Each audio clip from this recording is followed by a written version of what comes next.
ப்ரீஃபாக வந்து I will tell about some myths and mistakes. நிறையா myth இருக்குது இந்த எக்ஸாமை பொறுத்தளவில். முதல்ல பார்த்தீங்கன்னா சில பேர் சொல்லுவாங்க, நான் பார்த்துருக்கேன், என் கூட ப்ரிப்பேர் பண்ணிட்டு இருப்பாங்க, எப்போ எக்ஸாம் கொடுக்க போகிறேன் அப்படின்னா, இந்த வருஷம் கொடுக்கலான்னு இருக்கேன், நான் வந்து ஃபுல்லாக ப்ரிப்பேர் பண்ணிட்டேன்னா கொடுக்குறேன் அப்படின்னு சொல்லுவாங்க. இப்படி யோசிச்சுட்டு இருந்தால் கொடுக்கவே முடியாது. அதாவது இது வந்து சூரிய வம்சம் படம் மாதிரி ஒரே பாட்லையும் நீங்கள் ஐஏஎஸ் ஆஃபீஸரே ஹோம் கார்டர் வந்து உட்காரவும் முடியாது.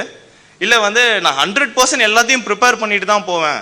இந்த சிலபஸ் வந்து பயங்கர vast. It's open, I mean everything under the sky. இதில் 100% நான் ப்ரிப்பேர் பண்ணிட்டு போவேன் அப்படின்னா நீங்கள் வந்து ஒரு அட்டெம்ப்டை ஃபிக்ஸ் பண்ணாமல் யூ கான்ட் கோ.